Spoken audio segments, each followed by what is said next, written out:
This build's a little different. It's still a box, still made from wood, but the reason for it, why I'm making it, that's what makes it personal. It's personal because this one's for Billy. This box is going to be an axe display to commemorate a retirement after 35 years in the fire service. And if you know anything about what it takes to last 35 years in any job, especially this one, you know that that deserves more than just a handshake. So I wanted to build something that says thank you to an amazing person. Thank you from all of us who had the chance to work beside you and become better people because of it. Because no matter how many times I feel like we say it, I don't think it could ever be enough. So yeah, a display box for an axe. But it's what's going inside the box that tells more of the story. Patches, coins, helmet identifiers, small things. Symbols, really. Together they tell the story of an amazing career. But honestly, it's only a fraction of the story. The real stories are from the trucks he rode, from the station that he called home, and from the people that he looked out for, which it turns out was a lot of us. Now, the things that are going in this case, they're personal to Billy, but the idea behind them, that speaks to anyone who's ever shown up for someone else. Anyone who's put in time, anyone who's kept showing up even when it wasn't easy. Because the weight of a career like his, it's not in the bunker coat or the badge, it's in everything else that you can't hang on a hook or put on a shelf. If you spend enough time doing anything, you learn things. But if you're really lucky, you also find mentors along the way. The kind of person who teaches you something without even trying. If you're lucky, you find a Billy. In 35 years of doing this job, you don't just learn how to pump an engine or spray a hose. You learn how to show up for people. And honestly, without even trying, that's one of the biggest lessons that Billy ever taught me. Develop the ability to put others before yourself. When you first said that, I remember thinking it sounded like a good quote, but it didn't hit me. I mean, yeah, we're in the fire service. Helping others is kind of the job. But as time has gone on, I've realized that's not what he meant. Billy puts others first, but not in an attention-seeking way. He does it in small moments, in everyday gestures. Gestures like banana pudding. So Billy's been the station cook for as long as I can remember, which is already a selfless role. You don't get paid more for it, but it keeps the crew happy. And that's a big deal. One of the desserts that Billy makes, banana pudding, and I have always loved it. After I got transferred to a new station, I'd randomly get a text from Billy, just a picture of a small container of banana pudding with my name written on the lid. Small gestures, everyday moments. But it didn't stop there. I told Billy how much my son loved it when I brought it home one time, so now he makes a second one, just for my son. To anyone else, it's just a Tupperware full of pudding. But to me, it's a reminder that somebody thought about my family. That somebody made a conscious effort to say, hey, I care.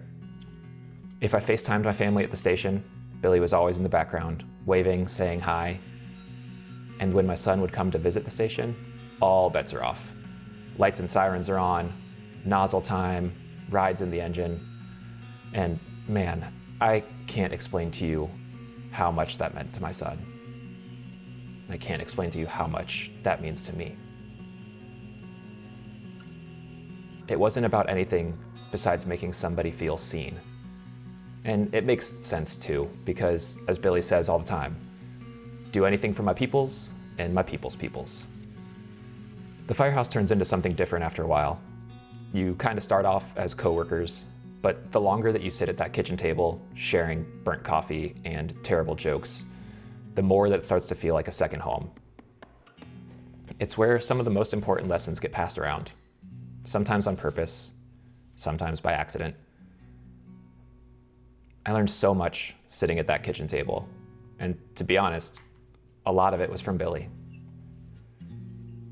He isn't just the guy that the new guys look up to. He's the guy that the older generations trust and respect. And I wish I could explain how rare that truly is. He's not loud about it. He doesn't make a big deal about what he knows, but he knows a lot. And when he talks, people tend to listen. There's a lot that gets carried in this job. Tools, gear, sometimes people, and yes, sometimes even cats from trees. But we also carry stories and memories. Funny ones, absolutely ridiculous ones, heartbreaking ones.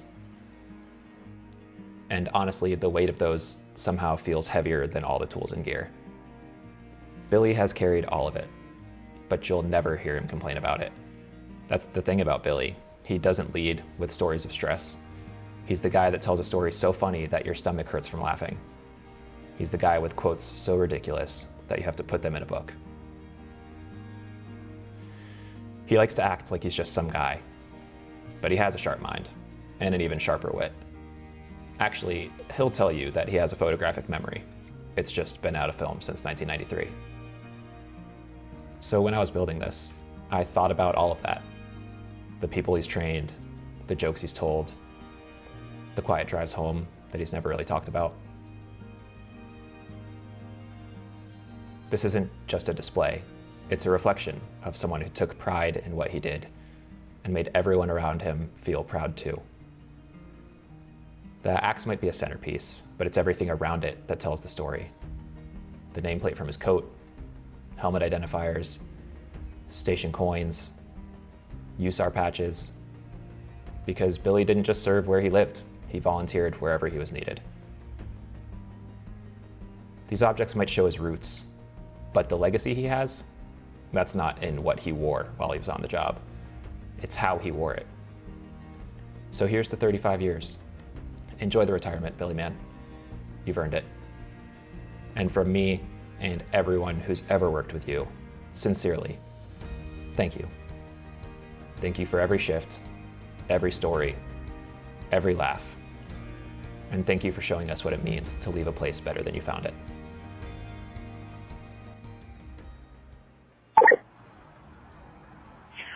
All units stand by for the following announcement.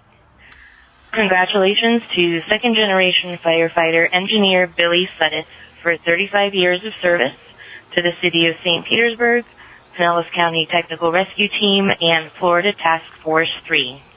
The men and women of St. Petersburg thank you for your dedicated service, and from your beloved crews at number 4, Deuce.